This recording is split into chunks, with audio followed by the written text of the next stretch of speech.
Hi everyone, Mrs. Belo here. I'm just continuing from where I left off talking about proteins. And again, specifically, I'm going to focus on enzymes a little bit here. So again, proteins do a lot in your body. They have a lot of different functions as previously mentioned, okay? And one of them that we're going to focus a little bit more on is enzymes. So your body is continuously carrying out chemical reactions or metabolism, dehydration synthesis, and hydrolysis. Now, how those things get carried out is with the help of enzymes. Enzymes are essential to chemical reactions happening in the body. Enzymes help to break down the food you eat. So, for example, I mentioned previously amylase. This is an enzyme that's where digestion begins, is in the mouth. Amylase is the enzyme that is in your saliva. So when you're chewing your food, this enzyme is present and starting the process to break down your food. And then you have a whole bunch of other enzymes throughout your digestive system to help further break down your food. But then a lot of times people think enzymes are just for breaking things down, and that's not true. They also are going to build things. So again, this is helping to break the things down that we need and then rebuild them into the things that our body needs. So here is, again, this is what it looks like as a molecule. Okay. Again, they're huge. There's like thousands, if not, hundreds of amino acids present in this. But again, we tend to simplify things. Okay. So an active site, this is just where that chemical reaction is occurring, is at the active site. The substrate is whatever it is you're reacting. Maybe it's something you need to break down. Maybe it's something you're going to put together. And then the enzyme is where that occurs. And again, this is a more simplified diagram. So enzymes are what we call biological catalysts. So a catalyst is anything, it like speeds things up, okay? So meaning they speed up chemical reactions. So they make them go faster, because these chemical reactions that we're talking about in your body, if we didn't have enzymes, like there's no way these would happen fast enough for us to live. So enzymes are helping to move things along way faster than they naturally would.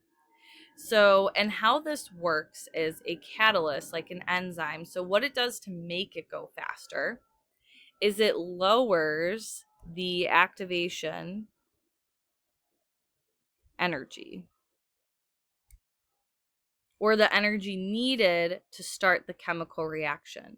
So instead of having to get all the way up here to get that chemical reaction going, the enzyme is going to lower it to here. So if you don't require as much energy to get, because remember, like, energy can't be created or destroyed. We kind of have to invest in order to get energy out. In order to get this reaction going faster, we need something to lower how much energy is required, and that's what enzymes do. Enzymes are also very specific. Again, here's a very simplified diagram. Enzymes are very specific. So the substrate,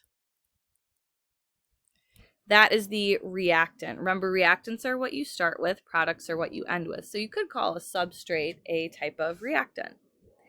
And a substrate or reactant like this, okay, in this picture, we're showing it being broken down. We could show it, put it being, putting things together. This type of substrate can only be broken down or put together by a specific type of enzyme, okay? And enzymes can be used over and over again, which makes them really useful. They're continuously carrying out specific types of reactions. For example, lactose, remember, we talked about, that is the sugar in milk, and it's a type of carbohydrate. It's made up of glucose and galactose. And there is a specific enzyme that breaks this down, which is lactase. Again, this ends in ose. That is a type of carbohydrate. This ends in ase. This is a type of protein, in this case, a enzyme. And so lactase is what will break this down into glucose and galactose individually, no longer a disaccharide. You break it down into its monosaccharides. People who are lactose intolerant basically have a problem with this enzyme. It doesn't work properly, so they cannot digest lactose, and that leads to usually very uncomfortable situations. So you have I can't even think, like, so many different types of enzymes in your body because there's so many different types of reactions being carried out. And each of those reactions requires a specific type of enzyme to do it.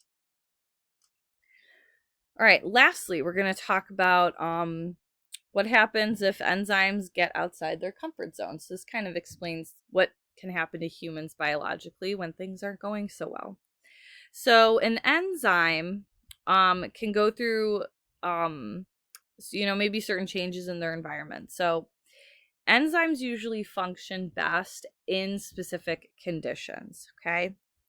So for example, enzyme A here, okay, its peak performance, let's use a different color, is here, which happens to be at a pH of 7, which is generally speaking neutral, like water, and a temperature of 30 degrees Celsius. That's where enzyme A works best at.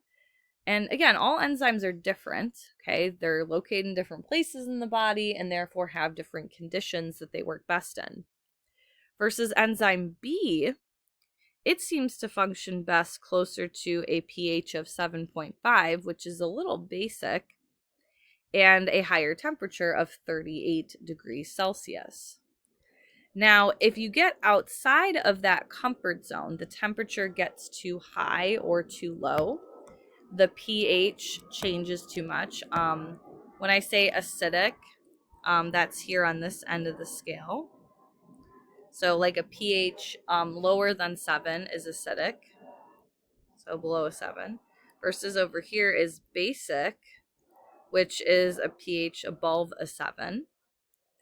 Or if we have the presence of a heavy metal, heavy metals are usually pretty toxic to humans. Like mercury, for example. If those things are present, those can affect the enzymes and therefore our bodies and the chemical reactions happening in our body. So if an enzyme starts to not work properly, it goes through what we call denature. It will start to denature, meaning, remember, for a polypeptide folds to become a protein. That protein starts to kind of unfold. It's not folding properly, and therefore it can't carry out its chemical reaction anymore. So that like activation site where the substrate, the reactant would react, isn't working anymore. So then the enzyme can't do its job, which is going to obviously affect your body if you can't carry out certain reactions.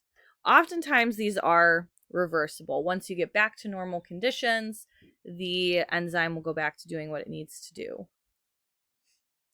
And again, different enzymes need different conditions. For example, your stomach is very acidic, right? Stomach acid. There are enzymes in your stomach and they function best in a very acidic environment versus the enzymes that are in your mouth, like that amylase, maybe don't function best in that type of environment. So it kind of just depends on the enzyme that you're talking about, which is, again, a type of protein where it's going to be functioning best. And if you get outside of that, then the enzyme can start to denature.